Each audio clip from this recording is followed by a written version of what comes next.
Hello, ladies and gentlemen. It is currently Sunday, October 3rd, 2010, and this is Day 9 Daily number 192. We had a little bit of a delay. That's something that's been getting increasingly a little bit problematic here on the live show, on you archive viewers show. Things should be normal, assuming I uploaded it on time. But, there's this funny thing that happens when there's like 5,000 people who are all just sitting in the chat waiting for the stream to go live. Because when it goes live, everyone just is like, is it live? F5, F5, F5, F5. So literally Ustream's getting like 100,000 F5 requests at the same time, so the stream just doesn't load for anybody.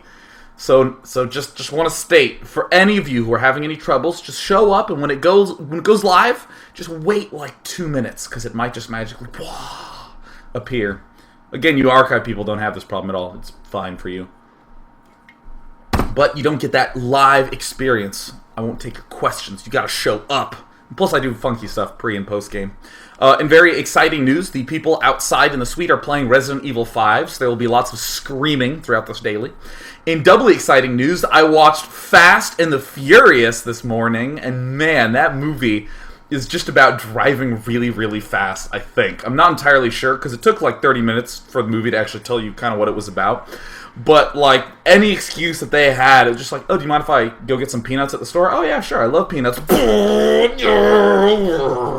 like, shots at the wheels and stuff. And then just cuts to him. Oh, yeah, it's $5. Is that enough for the peanuts? Yeah, sure, you can actually get 2 for 1. Oh, great. Eating peanuts, driving a million miles an hour. And then the movie just stopped. I don't know if any of you have seen The Fast and the Furious, but it doesn't actually have an ending. They just went, alright, screw it, finishing, that's good enough. That'll do just fine. It's a lot like the way that you write an essay in college. You don't actually have a conclusion, you're just like, well, I'm just not going to write anything anymore. Deal with that, prof. One of my good friends in college did the very talented finish of just having the lyrics to Linkin Park's In the End just finish up his essay. He just started writing and just cut and pasted the lyrics and turned it in. He got a B+. So we're going to go ahead and watch a very cool game today. It's very interesting. Is the idea of a comeback. There's a player named oGsGon, G-O-N. I'm not sure if that's the old Brood War pro gamer Gon, or G-G-O-N, who was also very good, but this is oGsGon. Gone. Now, for any of you who don't know OGS, you should. They're a pro team in Korea. They sort of room with the Team Liquid house.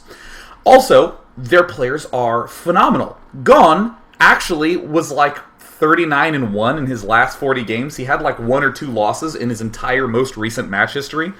And he's against EroSTT, who is a very good Protoss player on Samsung Con. He started off being kind of like that cheesy Protoss who never really did anything, but he came into his own and was very good, and he ended up helping Samsung do a lot of good wins in Pro League. But they're playing today, and what we're going to see come out of good old oGsGon here is he gets kind of screwed at the outset. We have EroSTT in the bottom left.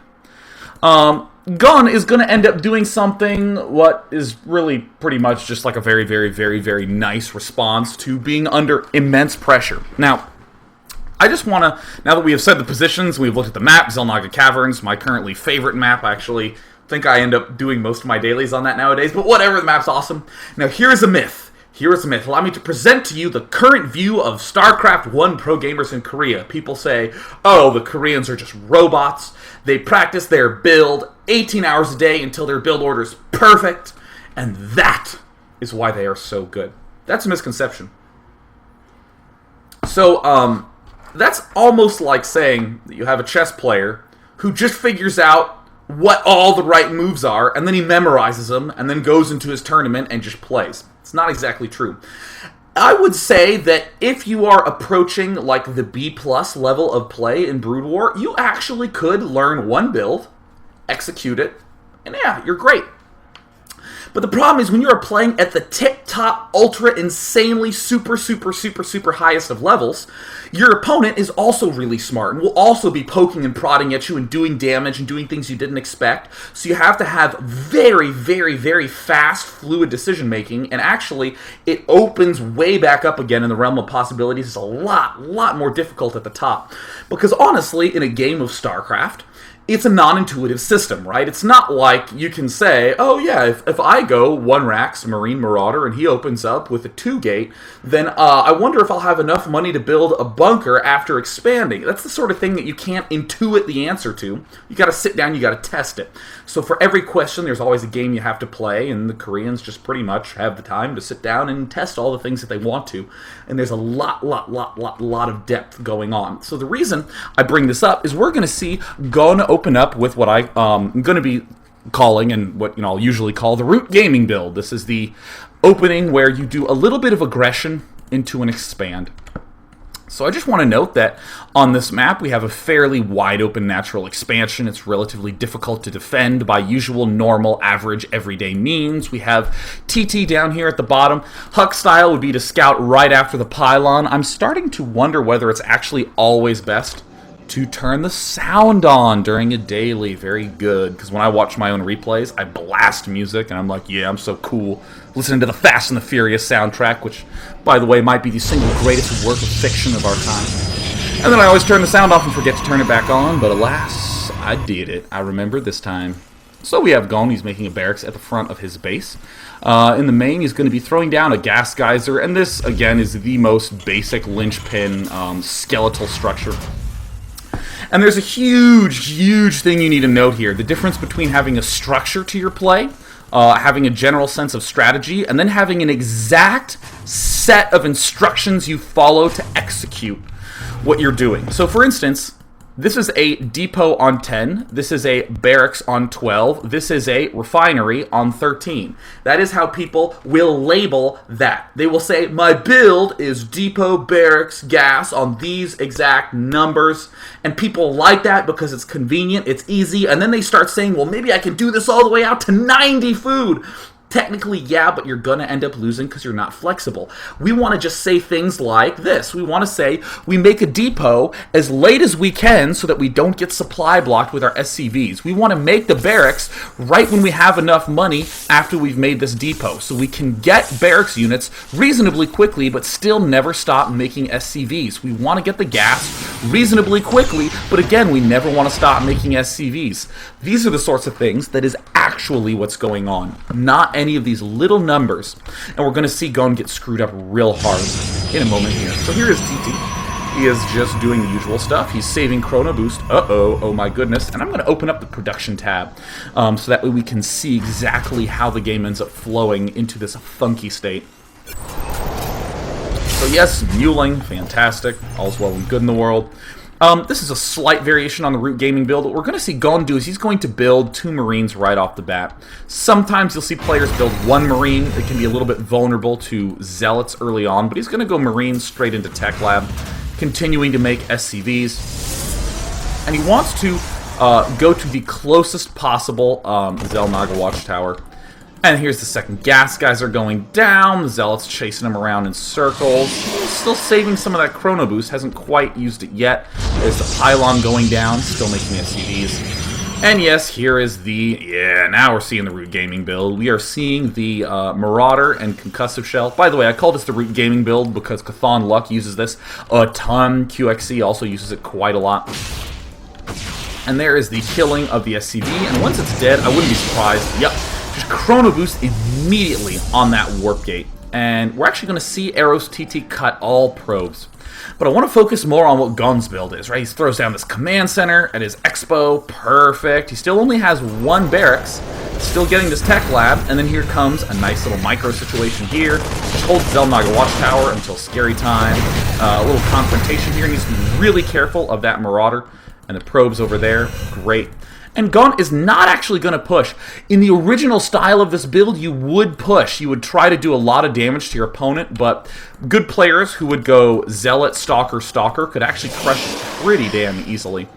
But either way, Stim coming down now. He's still getting Marauders. He's going to be able to save up and build some extra barracks here in a moment.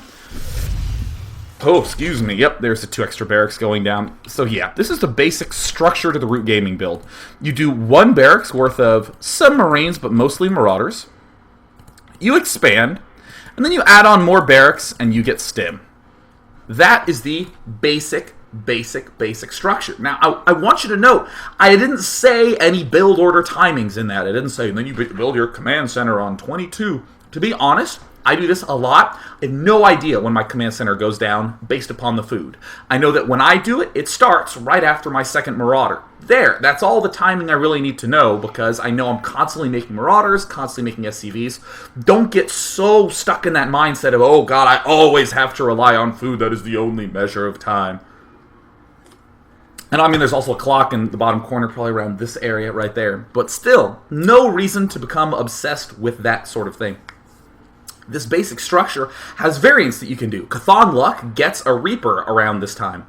So that way, when he pushes the front, he can have the Reaper pop in the back and do a lot of scouting. Also, the Reaper can kill Zealots relatively easily.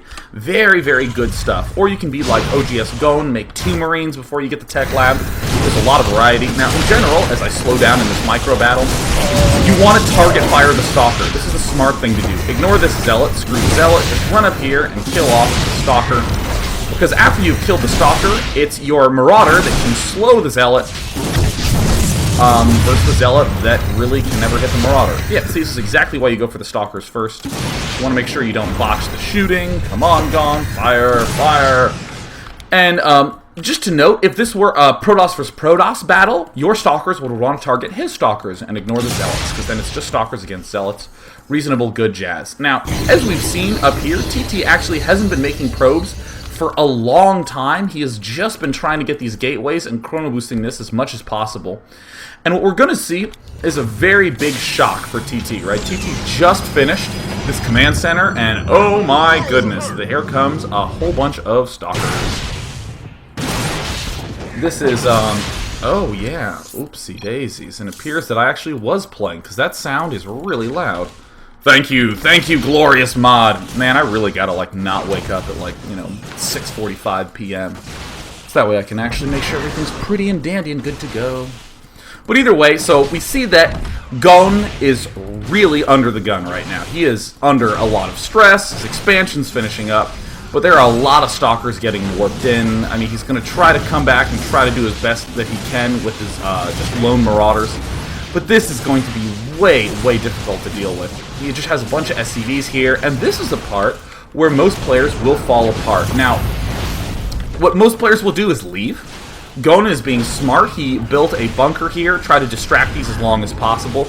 And now he's going to be pretty much okay. The bunker's placed so everything gets funneled right through here. He can't be hit from the low ground. There's literally no good arc that TT can get on this. And now, oGsGon seems to be screwed. In the income tab, we see 13 workers versus 23 workers. We see there's a Robo-Bay going down. EroSTT's getting ready to expand. This just looks done right now for the Terran player. For good reason. He is just not feeling too good at this point in time. This is where people fall apart. If Koreans really were these robots that just practice their build day in and day out all the time, they would also lose.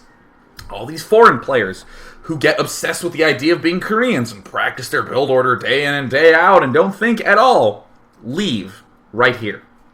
But what I want to note is that if we have some basic structure to the way that we think about what our future plans are, we can be awesome, and we can come back and we can have a sense of what our next step is.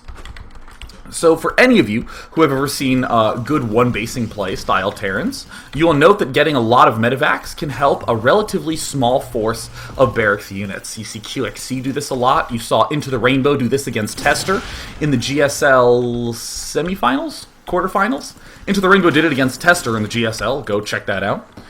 So it looks like we do have a relatively fast starport coming out here. He's making SCVs from both orbital commands. He's making units from all these things. Here's the starport coming down.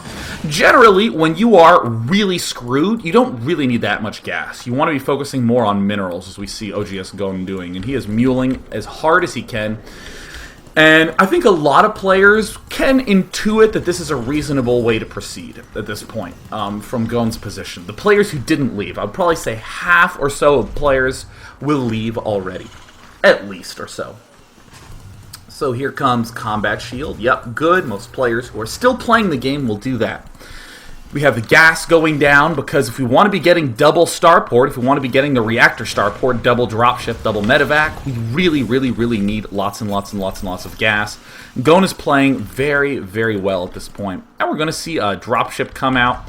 And here is just a very calm instance of Gon. He's going to use this dropship to just elevator his units down. Load up 8 guys, drop them off here. Come back, load up 8, drop them off here. Very, very slow, very gentle. Often, of the players who didn't leave when this initial rush happened, of the players who were still in the game, they just try to constantly run down the ramp. They constantly just try to blast forward all the way down. Sure, he's going to take a little bit of an attempt, or he's not going to stim and sprint down, because if he gets force fielded, he's screwed and all his units are minus 10 life. I mean, it's just so risky to try to stim and run down, because if you're against a good player, Nazgul's very well known for this, just always being good about the force field timing. So Gon has a lot of patience, he doesn't stim. Now, I just want to briefly pause. Most people are going to think that Protoss is way, way ahead, but if Protoss wants to expand and wants to do any sort of teching whatsoever, as we see there's an Immortal here, he is going to need to not really have that many units. Look at the unit counting station he has. 5 Stalkers, 3 Sentries, and an Immortal. That's it. He even has 30 probes. Look at this. Gon has 25 probes. Now, a lot of people get blown away at this point. That people will say things either like, whoa, Gon, he's the best player in the world. Oh, more commonly, in fact, overwhelmingly, people are like, God, EroSTT throwing away a huge advantage. Oh my God, he's so bad. This is what's going on in the brain. Because 50% of people at least leave the game right when they lose their expansion, right? They do the root gaming build, they get warped in, they have to lift, they come back and say screw it, and they leave. So if the game is still going on, if the player didn't leave, in their minds, Protoss has already won. So people look at Protoss and go, oh, he's so terrible, he's not way, way, way ahead. But note that for Protoss to do anything really, really, really insanely aggressive early on, something else had to be sacrificed. To do 3 warp gate stalker aggression really, really fast, you gotta cut probes. You gotta be chrono boosting your warp gate instead of chrono boosting probes. There is a sacrifice that is to be made. If your opponent wants to take an expansion after not really having that many probes, he's gonna have to cut even more. Look at how there's just not that much saturation here. 16 probes here. There's, 7 probes here. Probably an 8th one hiding inside that refinery. There's really not that many units for EroSTT. Anytime there is huge aggression, you should be very calm if you have defended reasonably well and tell yourself that your opponent probably doesn't have that much either. So here's the very calm elevator from Gon. And in this period of time, he's getting the reactor and the tech lab. He's feeling somewhat comfortable. He's just going to kind of power and swing forward, and now he's going to re-expand. Now, okay, so I said half the players stayed in the game after the initial cheese. Of those remaining, about another half tried as hard as they could to stim and run down the ramp, so we probably only have a quarter to an eighth of our players who are still playing in this game. And this is where almost all remaining players who didn't give up at the start, they finally broken their ramp, they go, oh, maybe I'm not going to lose this game as Terran. Maybe I can actually beat the opponent. And what they do is they rush in for the kill. They immediately try to go kill the opponent at this point because it's mind-blowing to them that they could actually possibly still be alive. But we're going to see Gon. He's going to just be expanding. Now, I want to describe this basic structure. This is what is so important. Once this thing lands, and once this barracks finishes, alright, and I'm just going to wait for a second until this barracks does something fancy. Yeah. Now, look at the setup. A main, a natural, 4 barracks, 3 of them have tech lab, 1 of them have reactor. A starport with a reactor. That is such a normal, average, everyday, standard kind of look. That is so normal, he said, drinking Coca-Cola. Now, I want to just describe this back to the idea of structure I said at the outset of the daily. If we're Terran, we can say things like, I want 4 barracks, starport with a reactor, and I want 3 tech labs on my barracks and 1 reactor on my barracks. And that's the look that I want on 2 bases. If you get to expand and are completely unattacked, completely unaffected, you just do that, right? You have your 3 barracks at the start, you get a factory and a starport, a 4th barracks, and that's fine. That's exactly how Cthulhu's play looks. Nothing out of the ordinary. If you get completely screwed and are on the verge of dying and then do a very smart medevac play to break back out of your front and retake your expansion, you can go right back into the 4 barracks, 1 starport style. If for some reason he didn't break you early on, there was just some aggression and some back and forth, and you say had to make a 4th barracks early on to help you stay alive, and you barely stayed alive and held your expansion, you get the factory, the starport, 4 barracks, 1 starport with reactor. It just always flows back into the same basic thing. There's these little corner points. And probably, here's another good timing. A lot of players you will see use the following. When I start getting medevacs, I will start taking a 3rd base. That's a very, very common structure in Terran vs. Protoss. A lot of medevacs, take a 3rd base. So, coincidentally, right when Gon was able to retake his 1st base, right when he was able to retake his natural expansion, he also had medevacs and just said, alright, cool, I'll take a 3rd command center. I mean, if you link your timing, not to, your food up here, not to this timer down here in the game, but if you link it to something like, I take a 3rd base when I start getting medevacs, then in this really weird situation where you're almost mined out in your main, you had a pylon here, you had to take this way late, look at this, some of these fields haven't even had mining. When you're in this weird of a situation, you can still calmly, reasonably go, yeah, now it's time to take a command center. And in the meantime, EroSTT is making a very scary looking force. He did have to pull back because, again, a lot of aggression will allow him to do some contain, but if EroSTT really wanted to take this expansion, he had to sack units. Now, notice what Gon is doing, oGsGon. He is moving in with medevacs. He's walking his army forward and just pulling it right back. Walking the army forward. He's not attacking. He's not going all in by any means. His factory's kind of doing its own thing.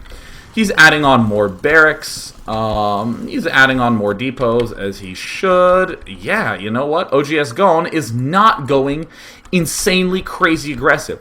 If there had been no 3 warp gate pressure, if Gon had not had to lift this, Gon probably would be doing something similar to this. But again, almost all players, when they are under the gun, when they have had this horrible thing happen at their front, whether it be warp gates, whether it be a cannon rush, whether it be like some sort of 10 pool that came in and killed a bunch of probes, they get overly aggressive right when things are starting to calm down. A lot of players will take this force and try to attack, or will try to drop, because they perceive themselves as way far behind. They perceive themselves as having almost lost the game and have only a sliver of hope. And if we go to the resource station, EroSTT is a decent way ahead. He's 25 food ahead. But we're seeing Gon just play very calmly, very passively. This is a slow army. This is an army that actually needs to stick together, so he's going to use these medevacs to try to buy himself more time as he gets this expansion up. And look, how glorious, getting a planetary fortress. So awesome. And here's an engineering bay, hasn't really begun upgrading. And at this point of the game, what's always very, very, very good benchmark for your play is you stop a game and you say, okay, I'm going to cover up my in-game clock. I don't know why I did this. I actually just put my finger over this little thing. On my screen, I certainly can't see this. You look at this and say, is this the way I want this game to look right now? Could I tell what happened beforehand? And the answer really should be no. You really shouldn't be able to tell that much of what happened at the outset. Sure, there's little hints like the main has mined a lot more minerals than the expansion. I guess he didn't get to expand that early. Ignore all that. Ignore that. That's a damn good look for Terran vs. Protoss. That's awesome. Because there's a funny thing that happens. I was actually rewatching some of my early Zerg vs. Terran, some of my like 1.02 patch type ones. And I just remember I would get to these points in the game where like I would just look awful. Like I would stop and look at the game, and I'd be like, okay, I have almost no drones in my main. I have like a lot of drones in my natural. I have like 50 Zerglings I'm not doing anything with. And I'm getting my 3rd late. This sucks, right? And the 50 Zerglings came up because I was feeling all scared and I was feeling under pressure and I had to make all these Zerglings. And then I wasn't taking the time to look at it in the broader scheme of things. I was looking at it by going, oh, well, at the start it totally made sense for me to get all those Zerglings because I need to stay alive. Then I had to get more Zerglings because what if he attacked and I didn't know? And then, oh, I had to sack all these drones. And I never stopped and looked and said, this sucks right now. Ignoring everything that happened beforehand, this just looks awful. Imagine for a moment if we were looking at Terran and, like, this had only just been taken and there were, like, 5 bunkers here and there were turrets here and there were turrets over here and there was a small army versus this Protoss. It would just look terrible. But right now, at this point, everything's been very calm. There's no excess defenses anywhere.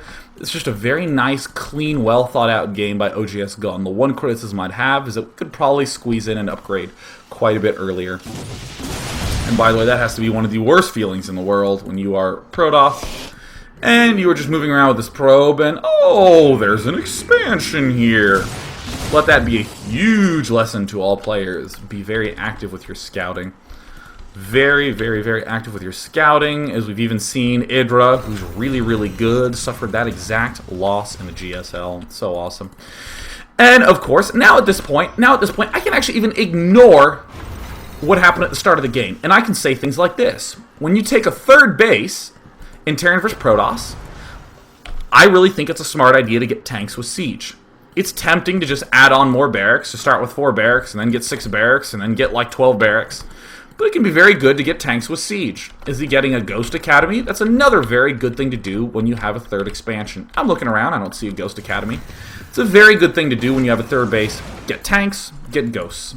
You can do both, you can do one of the two. I think it's good to do at least one of them.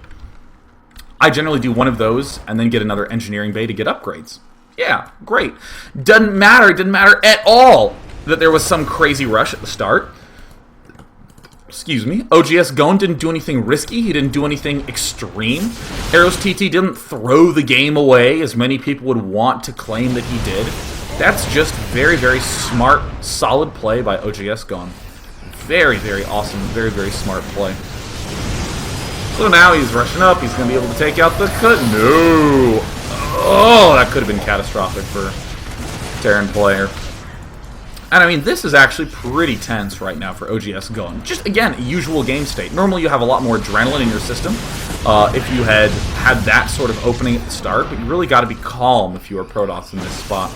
Because you didn't have a gigantic lead and then throw it away because you're terrible or anything like that. It was just didn't go so, you know, ideally. Probably could have scouted this. Probably could have done a little bit more well-timed aggression later on, but that has nothing to do with the opening. Absolutely nothing to do with the opening. Jungly Prime, enraged, leaves the game. Poking around here. Yeah. Getting some medevacs, a little bit more Vikings now that we see some Colossi in there. Swinging around to this side. Definitely doesn't want to let that turret swing in from the flank, so he throws down a force field.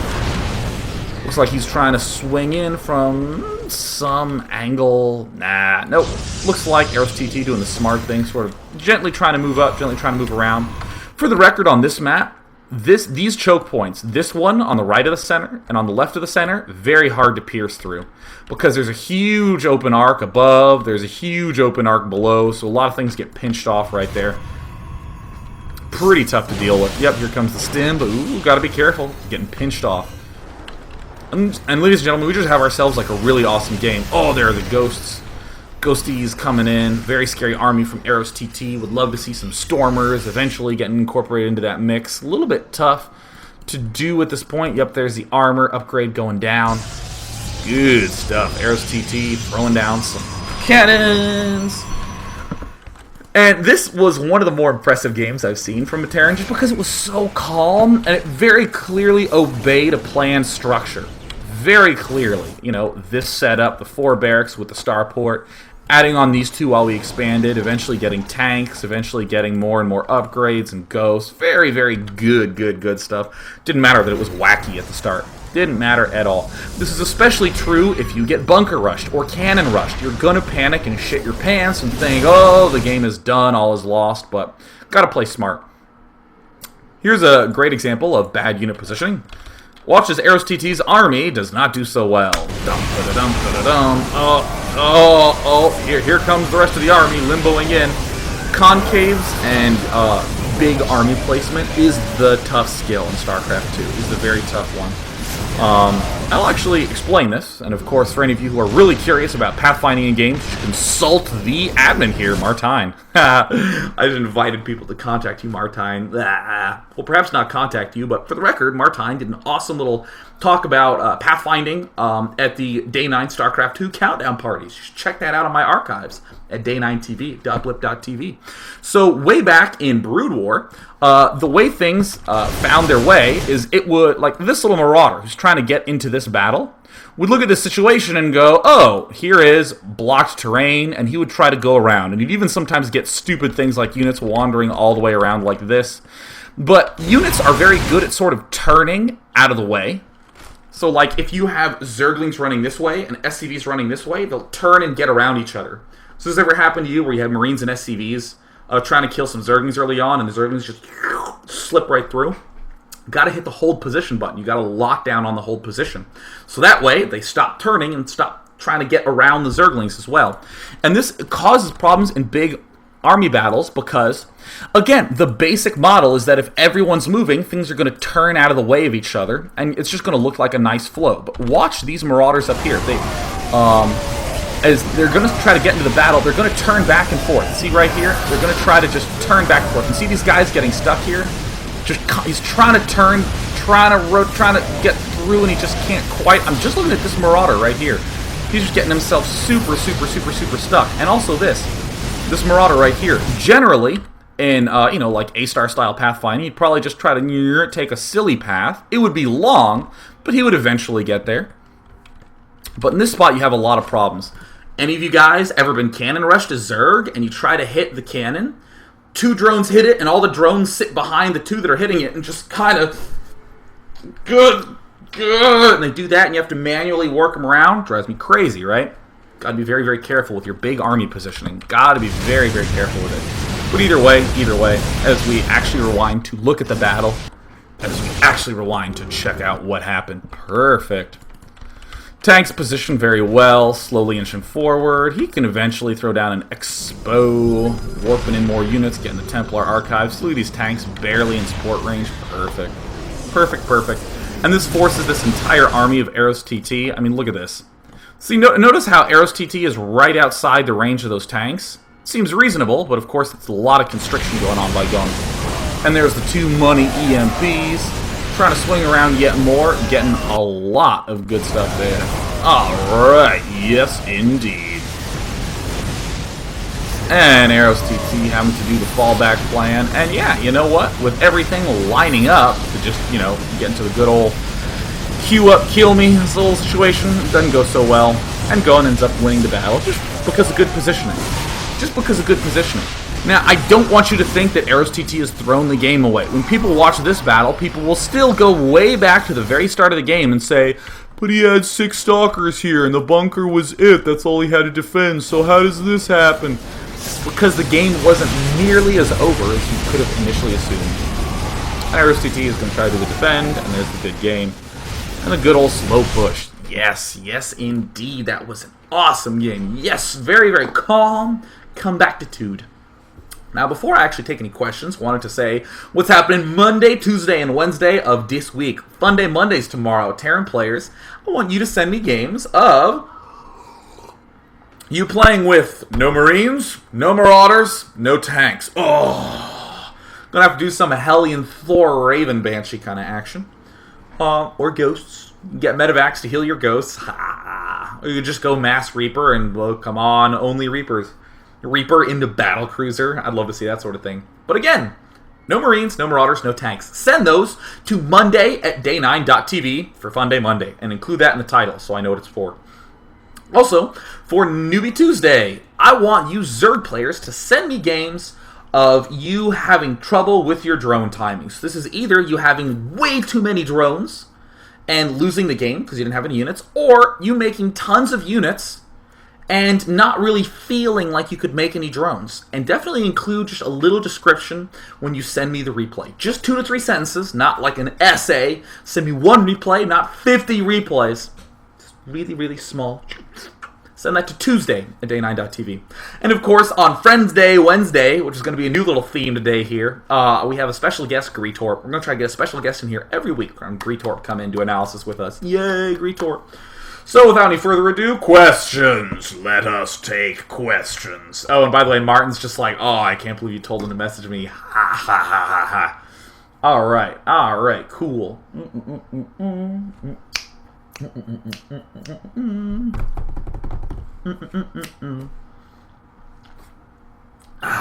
Dubpace asks probably the most applicable question to today's daily.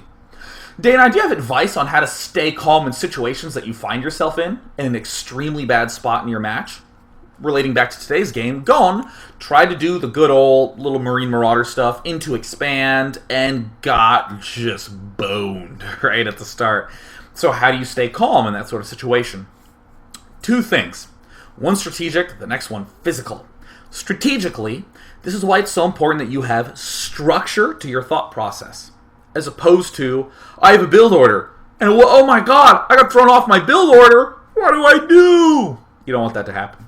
You want to have that structure like, I will go 3 racks and a starport. And then when I get my expansion up, I will get add-ons at the starport and the other 2 barracks, and get a 4th barracks. These are good little structures.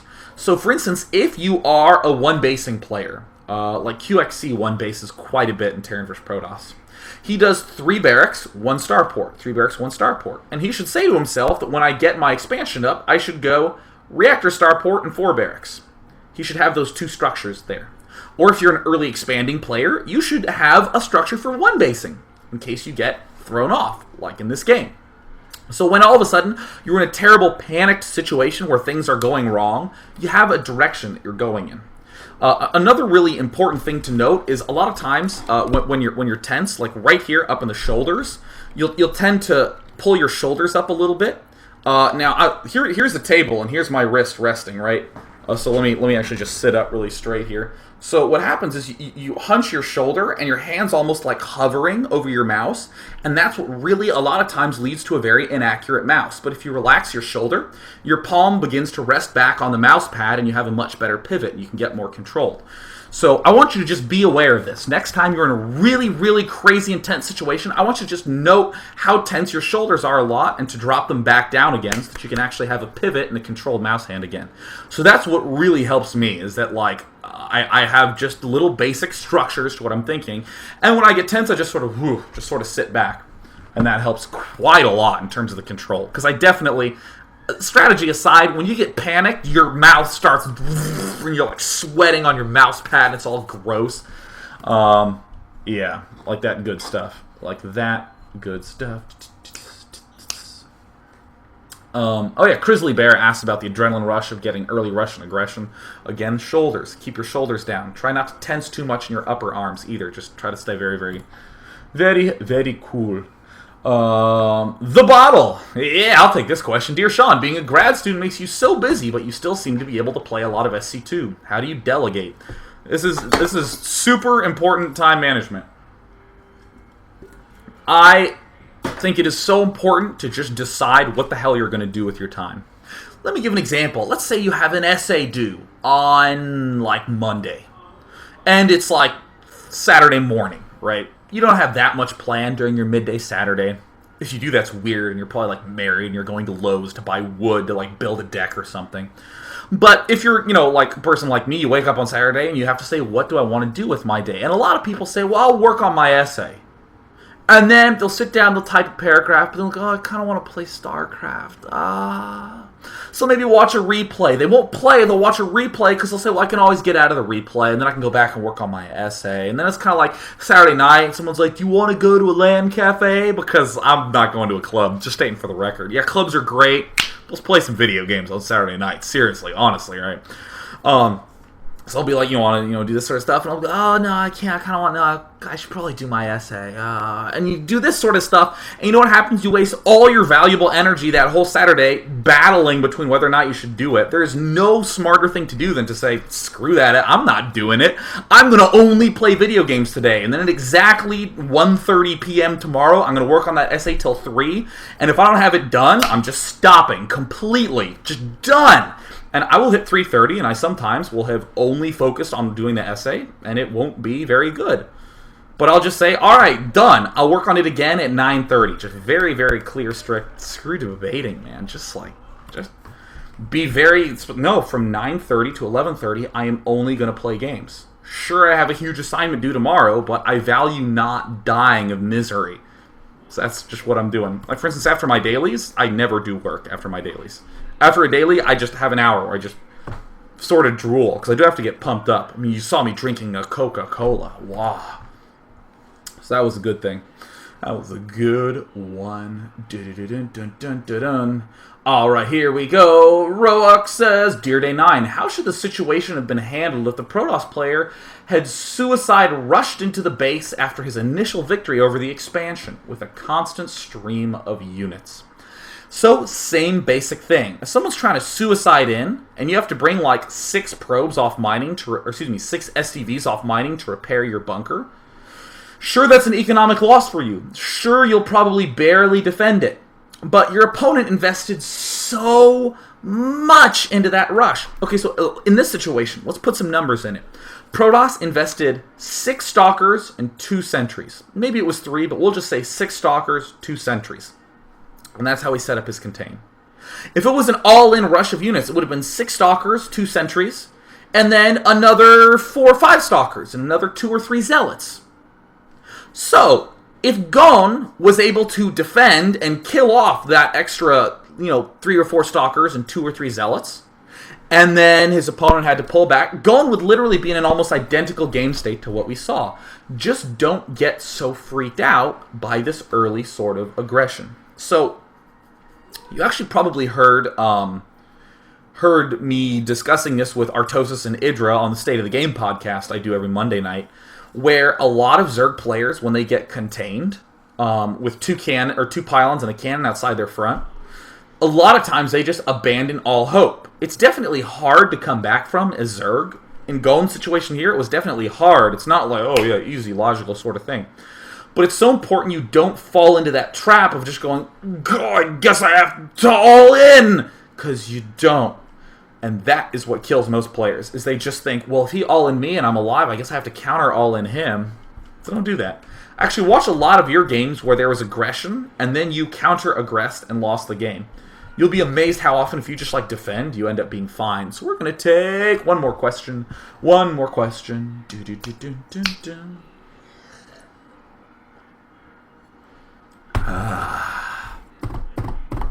Last question from Quince1. He says, Dear Day 9, games where I have some early success but end up losing drive me crazy. How does one evaluate when one should push in for the kill versus pulling back and consolidating? Now, I want to break this question into 2, because the first half says, games where I have early success but lose end up driving me crazy. If you have a frustrating loss, just don't watch it immediately after. Don't even think about it. Just save the rep and ignore it. And then come back 30 minutes later. Or maybe play another game and then go back and look at it. And you'll look at it with a lot more of a clear head. Because what will always happen inevitably, if you have a loss that was frustrating, you will fast forward past all the period of time that you should have really been looking and focusing. You'll just go up right to the point where you couldn't believe that you lost. And you'll watch it and go, ugh! And you'll get all mad all over again, and nothing will have been learned. So definitely take a break if something pissed you off. You don't have to go reanalyze that game right now. But the other one, how does one reevaluate when one should push in for the kill versus pulling back and consolidating? That is the sort of thing that is very key to do an analysis. That's very important that you learn after the fact. You load up your replay, and honestly, if we load up this game and we look, we can say, yeah, if EroSTT had tried to push up, probably would have lost. You could have repaired that bunker more than in time. So, yeah, probably wouldn't have worked out so well. Honestly, if you're ever really in doubt in the game, just attack. Just attack. Just figure it out. It's the correctest way to lose is to say to yourself, I don't know if this attack will work. Let's give it a shot. Go in there and get raped and just have to leave the game. That's the correct way to lose a game because Again, Starcraft is a non-intuitive system. I talked about this so much at the start. You're not going to know unless you test it. If you look at it and go, well, I don't know, maybe I shouldn't attack, and then like you don't attack when you should have. There's a lot of games where there will be like a bunker with like 2 Marauders. There'll be 4 Marines behind it. Protoss will have 2 or 3 Immortals and 12 Stalkers, and he won't just go kill them. So what happens? Protoss doesn't kill him, and Terran gets the chance to power really, really hard. He's getting all these upgrades, and then he gets tanks, and then he starts getting enough units to hold off some sort of early attack from Protoss. And at that point, Protoss is already completely, totally lost. Protoss let the Terran get back in the game, because you want to just stamp down all these different strategies so that when he is...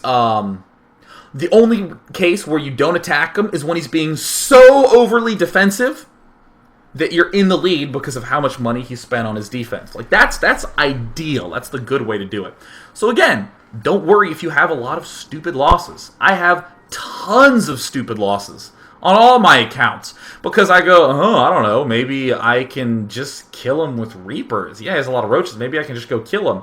He has 3 roaches, kills like 80 Reapers. I'm like, oh, well, whoops, good game, alright, And you leave, because whatever, screw it. It's the ladder. It's not like a tournament. There's no permanency to it. So either way, wrapping up the daily. See you tomorrow for Fun Day Monday. It's going to be awesome. Then we're going to do Newbie Tuesday and Friend Day Wednesday and regular, normal, unexciting Thursday. So with that, I'd like to say that I'm going to be at ESL in New York at Comics Con. I'm going to be at MLG doing the casting in DC. I'm going to be doing the MSI Cup at the end of October. And I am going to be at DreamHack in Sweden. Bam! Shoutcasting. See you at any of those locations. There'll be a day 9 near you. Thanks so much for tuning in. See you later. Doop doop doop boop boop boop doop doop doop.